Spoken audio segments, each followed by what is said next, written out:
សូមគោរពដូចជាជំរាបសួរទៅដល់ពុកម៉ែបងប្អូនប្រិយមិត្តដែលតែងតែគ្រប់គ្រង Channel របស់ខ្ញុំបាទជាពិសេសគឺបងប្អូនដែលជាសិស្សនិស្សិតបាទបងប្អូនសិស្សនិស្សិតតែម្ដងណាថ្ងៃនេះយើងវិលជួបគ្នាសាជាថ្មីជាមួយនឹងវីដេអូនៃការរៀនដោះស្រាយចំណោទប្លែកៗបាទខ្ញុំដាក់លេខ3នេះវាជាវីដេអូទី3បាទរៀនដោះស្រាយចំណោទប្លែកៗប៉ុន្តែចំណោទថ្ងៃនេះគឺខ្ញុំសូមដោះស្រាយទៅតាមសំណុំពរបងប្អូនដែលជាកូនសិស្សបាទគាត់ឲ្យខ្ញុំជួយដោះស្រាយចំណោទលេខ12នៅក្នុងទំព័រទី86បាទចំណុចលេខទី2ទំព័រទី86បាទដកស្រង់ចេញពីសភៅគណិតជាតិហត្ថទី6ណាបាទអញ្ចឹងឥឡូវលោកគ្រូសូមធ្វើជាចំណោទនេះជាប្រភេទចំណោទប្លែកតែម្ដងទៅដោយសារសង្កេតឃើញថាចំណោទនេះវាមានលក្ខណៈកលិចកលុកបន្តិចដែរក្នុងការដោះស្រាយណាបាទអញ្ចឹងកុំឲ្យខាតពេលវេលាឥឡូវយើងមកមើលប្រធានចំណោទទាំងអស់គ្នាថាតើប្រធានចំណោទនោះវាមានលក្ខណៈបែបម៉េចបាទបានជាបងប្អូនសិស្សនិស្សិតគាត់ថាលំបាកបាទអញ្ចឹងខ្ញុំដាក់ថាលេខ3បាទលេខ3គឺចំណោទទី3ហើយដែលក្នុងវីដេអូនៃការរៀនដោះស្រាយចំណោទហ្នឹងបាទកសិករម្នាក់មានដីចម្ការមួយកន្លែងទំហំ 11/3 ហិកតាគាត់ចែកដីចម្ការនោះជា3ចំណែកស្មើគ្នាសម្រាប់ដាំពោតបាទដាំសណ្ដែកនិងដាំល្ងបាទអញ្ចឹងកន្លែងនេះយើងបញ្ជាក់ច្បាស់ណាគឺចែកជា3ចំណែកស្មើគ្នាបាទ3ចំណែកតែម្ដងគឺដាំពោតដាំសណ្ដែកដាំល្ងបាទសំណួរកតើដីសម្រាប់ដាំដំណាំមួយមុខមានទំហំប៉ុន្មានហិកតាបាទអញ្ចឹងសំណួរកគេសួររកទំហំដីមួយមុខសម្រាប់ដាំដំណាំហ្នឹងបាទគឺដាំអីខ្លះគឺដាំពោតដាំសណ្ដែកនិងដាំល្ងបាទហើយសំណួរខតើកសិករទទួលផលល្ងបានប៉ុន្មានគីឡូក្រាមបើគេដឹងថាក្នុង1/10000ហិកតាផ្ដល់ផល 0.2 គីឡូក្រាមបាទអញ្ចឹងនេះគឺជាកន្លឹះហើយណាគឺជាកន្លឹះឬក៏យើងថាវាជាល្បិចបាទក្នុងការដោះស្រាយហ្នឹងបាទចំណុចគោលតើកសិករទទួលផលពោតបានប៉ុន្មានគីឡូក្រាមបើគេដឹងថាក្នុង1/2ហិកតាផ្ដល់ផល2តោនបាទផ្ដល់ផលបាន2តោនណាអញ្ចឹងពោតហ្នឹងបានប្រមាណឲ្យគិតទៅជាគីឡូក្រាមដែរណាបាទហើយយើងនៅសល់មួយសំណួរទៀតបាទមួយសំណួរទៀតវាទាំងអស់វា4សំណួរណាសំណួរខតើកសិករទទួលផលសណ្ដែកបានប៉ុន្មានតោនបើគេដឹងថា1/1000ហិកតាទទួលផល5គីឡូក្រាមអញ្ចឹងសុទ្ធតែជាល្បិចឬក៏ការផ្លាស់ប្ដូរຂະຫນាតបាទអញ្ចឹងទាមទារមែនទែនទាមទារបងប្អូនច្បាស់ទៅលើការផ្លាស់ប្ដូរຂະຫນាតនេះទៀតបាទទៅទទួលផលល្អក្នុងការដោះស្រាយ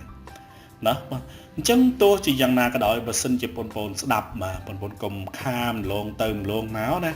គឺស្ដាប់ការបកស្រាយរបស់លោកគ្រូខ្ញុំជឿជាក់ថាពិតជាអាចធ្វើបានតែបើយើងទាញចុះទាញឡើងអត់ស្ដាប់បាទពីព្រោះអីក្នុងវីដេអូនៃការដោះស្រាយចំណោទគឺវាមានទាំងរូបភាពឲ្យមើលហើយនឹងស្ដាប់ទៅលើអ្វីដែលខ្ញុំនិយាយបញ្យល់បន្ថែមបាទអញ្ចឹងសំណួរកគឺយើងដាក់ថារោគទំហំដីដាំដំណាំមួយមុខបាទដាំពោតដាំល្ងដាំសណ្ដែកហ្នឹងបាទអញ្ចឹងមានថាម៉េចមានន័យថាយើងយក11/3ហិកតាហ្នឹងមកចែកជា3អញ្ចឹងនេះគឺតកតងទៅនឹងការចែកប្រភេទនិងចំនួនគត់ណាតើគេចែកយ៉ាងម៉េចឥឡូវយើងមកមើលប្រមាណវិធីទាំងអស់គ្នាបាទខ្ញុំរៀបជាប្រមាណវិធីដើម្បីស្រួលបងប្អូនមើលណាអញ្ចឹងនេះដើម្បីធ្វើការចែកប្រភេទនិងចំនួនគត់អញ្ចឹងយើងអាចសរសេរបាន11/3ចែកអញ្ចឹងគ្រប់ចំនួនគត់គឺមានភាគបែង1អញ្ចឹងខ្ញុំសរសេរឲ្យទៅជា3/1ដើម្បីយើងងាយស្រួលមើលបាទអញ្ចឹងពេលយើងសង្កេតមកវាคล้ายទៅជាការចែកប្រភេទនិងប្រភេទបាទអញ្ចឹងបងប្អូនចាំទេអំពីវិធីនៃការចែកប្រភេទនិងប្រភេទគឺយកប្រភេទទី1គុណនឹងចម្រាស់ប្រភេទទី2អញ្ចឹង3/1ទៅជា1/3អញ្ចឹងពេលយើងបដូររួចនេះនេះ11/3គុណនឹង1/3នេះណាពេលយើងបដូររួចបងប្អូនមើលវាមិនคล้ายទៅជាការគុណប្រភេទនិងប្រភេទមែនទេអញ្ចឹងដើម្បីធ្វើការគុណប្រភេទនិងប្រភេទគឺយកភាគយកគុណភាគយកភាគបែងគុណភាគបែងអញ្ចឹង11គុណនឹង1បាន11អញ្ចឹង3គុណនឹង3បាន9ណាអញ្ចឹងវាបាន11/9អញ្ចឹងយើងអាចដាក់កន្លែងនេះបានណាបាទយើងដាក់កន្លែងរោគទំហំដីមួយមុខហ្នឹងមានន័យថាយើងយក11/3ហិកតាចែកនឹង3គឺស្មើនឹង11/9ហិកតាបាទអញ្ចឹងនេះគឺជាទំហំដីសម្រាប់ដាំដំណាំមួយមុខណាបាទហើយយើងបន្តមកសំណួរខ បាទសំណួរខគឺរកទម្ងន់ល្ងក្នុង1ហិកតាអញ្ចឹងខ្ញុំអត់ទាន់តរទម្ងន់ល្ងទទួលបានទេប៉ុន្តែជាសំណួរទី1ព្រោះកាលណាយើងចេះចំណុចខទៅចំណុចគោចំណុចខទៅគឺយើងធ្វើលំនាំតែមួយទេអញ្ចឹងខ្ញុំចង់ដឹងថាតើក្នុង1ហិកតាហ្នឹងវាបានទម្ងន់ប្រមាណគីឡូព្រោះសំណួររបស់គេបានបញ្ជាក់ប្រាប់យើងថា1/10000ហិកតាផ្ដល់ផលបាន0.2គីឡូក្រាមអញ្ចឹងខ្ញុំចង់ដឹងតើបើសិនដី1ហិកតាវិញបានប្រមាណគីឡូណាអញ្ចឹងនេះបោះគេឲ្យគឺគេថា1/10000ហិកតាគឺបាន0.2គីឡូក្រាមចុះ6ហិកតាណាស្មើប្រមាណគីឡូបាទអញ្ចឹងវាគឺជាគំនិតដែលបងប្អូនសិស្សនិស្សិតគាំងកន្លែងហ្នឹងបាទអញ្ចឹងជឿជាក់ណា 100% គឺមកដល់កន្លែងគឺគាំងអត់ដឹងគិតតែម៉េចទេហើយពេលខ្លះទៅសេទៅហើយបើលោកគ្រូអ្នកគ្រូគាត់បានបញ្យល់របស់ក្បាយទៅគឺយល់ប៉ុន្តែបើលោកគ្រូអត់បញ្យល់ទៀតគាត់តែឃើញណាលក្ខណៈដូចបងប្អូនមើលសភៅកំណែអញ្ចឹងគាត់តែឃើញគេដោះស្រាយមកជាងការមើលអត់យល់អាគេដោះស្រាយនឹងទៀតណាអញ្ចឹងតោះឥឡូវទាំងអស់គ្នាយើងមកមើលការដោះស្រាយរបស់លោកគ្រូអញ្ចឹងលោកគ្រូឲ្យជា3គំនិតបាទគ្រូឲ្យជា3គំនិតក្នុងការគិតទៅលើការបំបែកឬក៏ការផ្លាស់ប្ដូរកន្លែងហ្នឹងព្រោះយើងអាចផ្លាស់ប្ដូរទៅលើចំណុចទី1បានចំណុចទី2ចំណុចទី3គឺយើងធ្វើដូចគ្នាចំណុចគោចំណុចខូគឺយើងធ្វើដូចគ្នាណាហើយបងប្អូនជ្រើសយកចំណុចណាមួយមកប្រើទៅហេតុអីបានគេផ្សេងអញ្ចឹងតើបានមកពីណាអញ្ចឹងពាក្យនេះគឺយើងសួរទៅខ្លួនឯងអញ្ចឹងយើងមកមើលទាំងអស់គ្នាណាគំនិតទី1ខ្ញុំនិយាយថា1/10000ហិកតាខ្ញុំចង់បាន1ហិកតាអញ្ចឹងខ្ញុំធ្វើម៉េចអញ្ចឹងខ្ញុំយក1/10000ហ្នឹងទៅគុណនឹង10000អញ្ចឹងណាយកទៅគុណនឹង10000គុណទៅគឺយើងបាន1ព្រោះ1គុណនឹង10000ចែក10000អញ្ចឹងបាន1ហិកតាអញ្ចឹងបើយើងយកទំហំដី1/10000ហិកតាទៅគុណ10000ដើម្បីបាន1ហិកតាអញ្ចឹងអាទិន្នផលទិន្នផលល្ងបាទទិន្នផលល្ងហ្នឹង 0.2 គីឡូហ្នឹងក៏ត្រូវគុណ10000ដែរអញ្ចឹងពេលគុណទៅបាន2000បាទអញ្ចឹងសរុបសេចក្តីមកមានន័យថា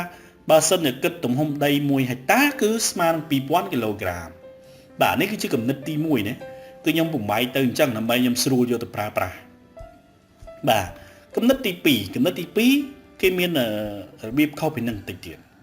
គំនិតទី2ចា1/10000ហិកតាគឺឲ្យផលបាន0.2គីឡូក្រាមអញ្ចឹងយើងគិតទៅតាមវិធានត្រៃឋានអញ្ចឹងបើគិតតាមវិធានត្រៃឋានមានថាបើ1ហិកតាគឺមានថាយក 0.2 ហ្នឹងទៅចែកនឹង1/10000ហ្នឹងណាអញ្ចឹងចែកនឹង1/10000ហ្នឹងអញ្ចឹងវាคล้ายទៅជាការចែកចំនួនទស្សភាគចែកទៅនឹងពភាគបាទចង់បដូរជាពភាគចែកពភាគក៏បានចង់បដូរអា1/10000ទៅជាចំនួនទស្សភាគក៏បានយើងចែកទៅគឺដឹងថាចេញ2000ដូចគ្នាបាទចេញ2000ដូចគ្នាណាអញ្ចឹងគំនិតទី1ក៏យើងរកទៅចេញបាន2000គីឡូដែរក្នុង1ហិកតាគំនិតទី2ក៏យើងរកទៅក្នុង1ហិកតាស្មើ2000គីឡូដូចគ្នាបាទអញ្ចឹងយើងចូលទៅគំនិតទី3ណាតែចូលទៅគំនិតទី3គំនិតទី3 1/10000ឲ្យផលបាន 0.2 អញ្ចឹងគេទាញបែបនេះគេទាញដាក់ថា1ហិកតាគឺស្មើនឹង 0.2 គីឡូគុណនឹង10000/1អញ្ចឹង1/10000ហិកតាទៅសេបច្រាស់មកវិញទៅជា10000/1អញ្ចឹងបងប្អូនគិតមើលតើទាំង3វិធីហ្នឹងគឺទាំង3គំនិតហ្នឹងសិតតែគិតទៅចេញ1ហិកតាស្មើ2000គីឡូក្រាមដូចគ្នាអញ្ចឹងសួរថាតើបងប្អូនជ្រើសយកចំណុចណាមួយទៅប្រើនៅក្នុងការរកទម្ងន់ល្ងហ្នឹងណាអញ្ចឹងមិនខ្ញុំមិញនេះគ្រាន់តែជាគំនិតទេអញ្ចឹងមិនយើងចាប់ដើមមកដាក់ថារកទម្ងន់ល្ងទទួលបានជាគីឡូក្រាមព្រោះសំណួរគេឲ្យយើងគិតទៅជាគីឡូក្រាមអញ្ចឹងខ្ញុំប្រើកន្លែងនេះបាទនេះខ្ញុំយកទំហំដីដែលដាំល្ងគឺ 11/9 ហិកតាអញ្ចឹងគុណខ្ញុំប្រើវងកញ្ចក់ក្នុងនេះបាទតាមពិតវិធីគុណដូចគ្នាយើងមិនចាំបាច់ប្រើវងកញ្ចក់ក៏បានដែរប៉ុន្តែខ្ញុំប្រើវងកញ្ចក់កន្លែងនេះដើម្បីឲ្យពុកម៉ែបងប្អូនក៏ដូចជាបងប្អូនសិស្សដឹងថាក្នុងវងកញ្ចក់នេះគឺការផ្លាស់ប្ដូរផ្លាស់ប្ដូរពី1/10000ហិកតាស្មើនឹង 0.2 គីឡូក្រាមឲ្យវាទៅជាប៉ុន្មានគីឡូក្រាមក្នុង1ហិកតាអញ្ចឹងគឺយើងយកគំនិតទី3មកប្រើគឺ 0.2 គីឡូក្រាមគុណនឹង10000/1បាទអញ្ចឹងគំនិតទី3នេះគឺស្រួលគាត់តែយើងក៏លេខឃើញក្នុងប្រធានចំណោទយើងគឺយើងត្រឡប់យកតែម្ដងឃើញទេប៉ុន្តែបងប្អូនត្រូវច្បាស់ថាតើអា 0.2 គីឡូក្រាមគុណនឹង10000/1នេះបានមកពីណាគឺបានមកពី3គំនិតឬក៏3យ៉ាងដែលលោកគ្រូបានបញ្ជាក់ខាងមុខនឹងហើយណា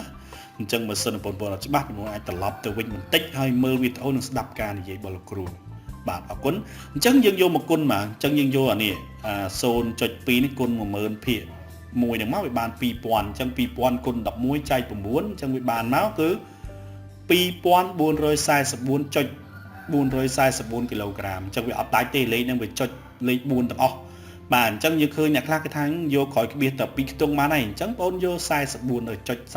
ទៅអញ្ចឹងលោកគ្រូដាក់ឲ្យដល់3ខ្ទង់តែម្ដងណាអញ្ចឹង 2444.444 គីឡូក្រាម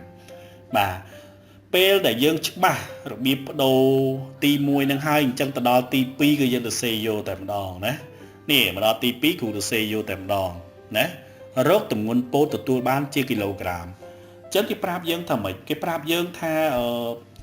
ឲ្យយើងគិតគីឡូក្រាមតែគេប្រាប់ថា1ភាគ2ហិកតាគឺផ្ដល់ផលបាន2តោនអញ្ចឹងអក្សរកាត់តោនគឺ T ណា T ហ្នឹងគឺអក្សរកាត់តោនណាអញ្ចឹងកន្លែងនេះខ្ញុំដាក់ក្នុងវងកញ្ចក់នេះស្រួលព្រោះអាមួយនេះយើងបានគិតរួចហើយណាខាងលើនេះយើងបានគិតហើយថានឹងបានមកពីណាអញ្ចឹងបងអូនច្បាស់ហើយអញ្ចឹងមកដល់ក្រោមខ្ញុំទៅសេយកតែម្ដងអញ្ចឹងនេះ11ភាគ9ហិកតាគុណនឹង2តោនគុណនឹង2ភាគ1ហិកតាវិញបាទអញ្ចឹងកន្លែងនេះគឺការផ្លាស់ប្ដូរទម្ងន់ប្រមាណតោនក្នុង1ហិកតាអញ្ចឹងគុណនឹងទំហំដីយើងមានមកវាបាន 4.888 តោនបាទលេខនេះក៏អត់ដាច់ដែរគឺវាចុចលេខ8រហូតដែរកតុយ8រហូតបាទចុច8រហូតបានទៅជាតោន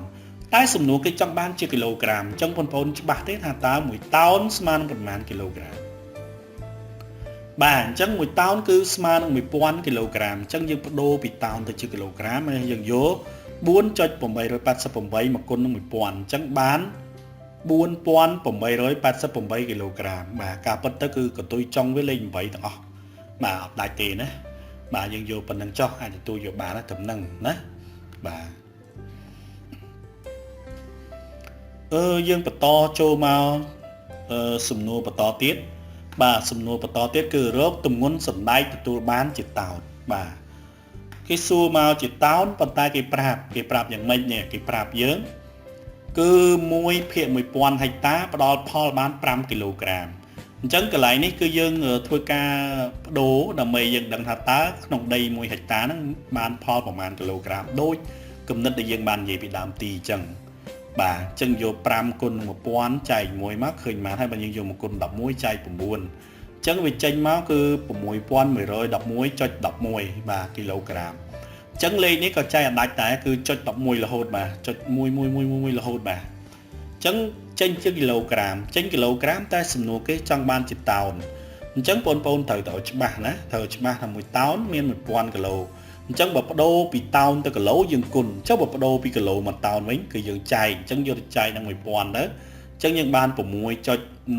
រហូតបាទអត់ដាច់ទេអញ្ចឹងខ្ញុំយកក្រោយក្បៀសតែ2ខ្ទង់អញ្ចឹងបាន 6.11 តោនបាទចឹងដូចជាអស់ហើយណាបាទអញ្ចឹងសង្ឃឹមថាបងប្អូនសិស្សនិស្សិតបាទពិសេសម្ចាស់សម័យដែលតែងតែគាំទ្រក៏ដូចជាបានសួរសំណួរមកលោកគ្រូណាអញ្ចឹងថ្ងៃនេះលោកគ្រូបានធ្វើទៅជាចំណោទតែម្ដងហើយដើម្បីដោះស្រាយណាបាទអញ្ចឹងបងប្អូនកុំភ្លេចតាមដានជួយមើលបាទបើសិនតែគិតថាជាផ្ដល់ជាប្រយោជន៍សម្រាប់បងប្អូនក៏ដូចជាប្រិយមិត្តទាំងអស់គ្នាអញ្ចឹងសូមកុំភ្លេចចុច Subscribe និងជួយរូបកណ្ដឹងផងដើម្បីទទួលបានវីដេអូថ្មីៗជារៀងរាល់ថ្ងៃបាទហើយ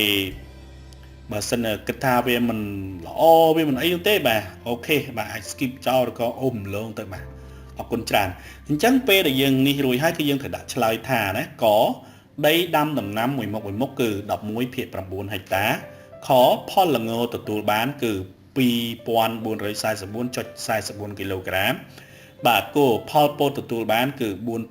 4888 គីឡូក្រាមហើយនឹងចំណុចខមួយទៀតបាទចំណុចខគឺផលសណ្ដែកទទួលបានគឺ 6.11 តោនបាទចឹងនេះគឺជារបៀបក៏ដូចជាការដោះស្រាយទៅលើចំណោទលេខ12ដែលខ្ញុំបានដកស្រង់ចេញពីសៀវភៅគណិតវិទ្យាថ្នាក់ទី6នៅទំព័រទី86បាទទំព័រទី86ណាបាទអរគុណសម្រាប់ការទស្សនាបាទសម្រាប់ពេលនេះខ្ញុំបាទសុធាសូមជម្រាបលា